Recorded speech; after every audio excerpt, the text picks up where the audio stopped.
Bonjour à tous, bienvenue dans cette vidéo dans laquelle nous allons parler du recours au juge. Nous parlerons de cela autour de trois grandes parties, les grands principes de la justice, la compétence des tribunaux et le déroulement d'un procès civil. Commençons d'abord par les grands principes de la justice. Vous le savez, l'une des valeurs fondamentales de la République, c'est l'égalité entre les citoyens. Pour permettre cette égalité entre les citoyens, la justice repose sur le droit au procès équitable, c'est-à-dire que chaque citoyen doit être jugé de façon égale et par des personnes compétentes.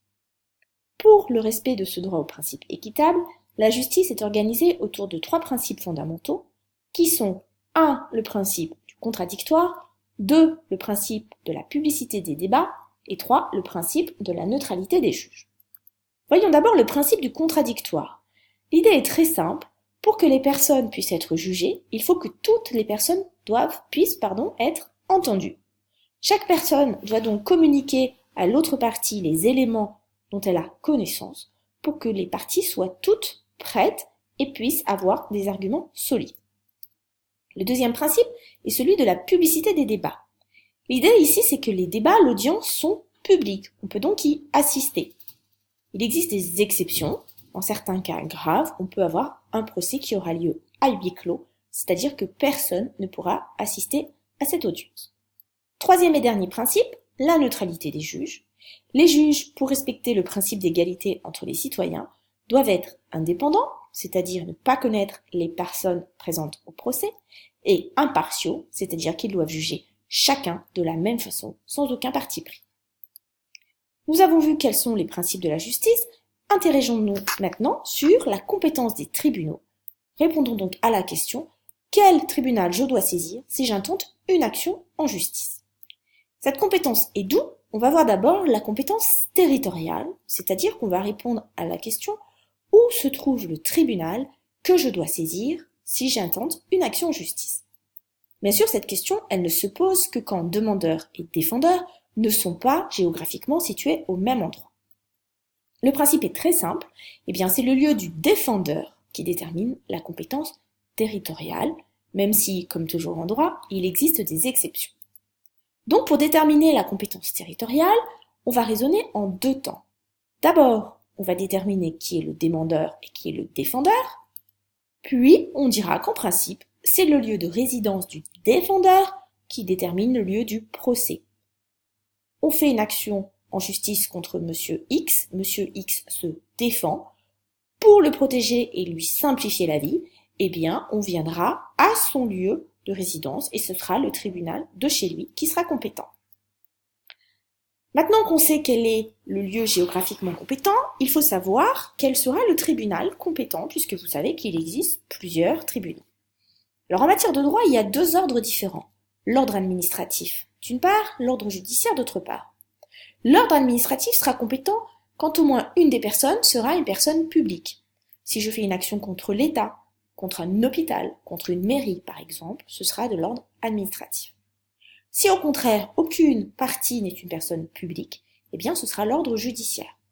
Donc un procès entre deux personnes privées, entre un commerçant et un consommateur, entre le procureur et quelqu'un condamné ou accusé plutôt de crime, dépendra de l'ordre judiciaire. Pour chacun de ces ordres, administratifs et judiciaires, il y a bien sûr plusieurs tribunaux. Chacun a en charge une affaire spécifique. Alors en ce qui concerne l'ordre judiciaire, qui est le plus important, vous savez qu'il y a d'une part le droit civil, qui gère les litiges entre personnes pour la reconnaissance d'un préjudice et pour indemniser un préjudice. Alors en matière civile, vous avez deux tribunaux spécialisés, le tribunal de commerce pour les affaires commerciales, le conseil des prud'hommes pour les affaires de droit du travail, et puis vous avez deux tribunaux plus généraux qui sont le tribunal d'instance et le tribunal de grande instance. Il existe d'autres tribunaux mais qui sont moins importants. En matière pénale, on rappelle que le droit pénal est là pour sanctionner des fautes commises et que c'est ici le procureur qui représente l'État. Il y a le tribunal de police pour les infractions, il y a le tribunal correctionnel pour les délits et il y a la Cour de cassation pour les meurtres. Les voies de recours. Si un procès a lieu, une décision va être rendue. Si cette décision ne convient pas à l'une des parties, elle peut, cette partie, demander à ce qu'un nouveau procès ait lieu, c'est-à-dire faire appel. Il existe des exceptions là aussi à ce principe. Le principe, c'est qu'un appel se fait sur le fond, c'est-à-dire qu'on va reprendre l'intégralité du contenu du dossier et que l'affaire va être rejugée.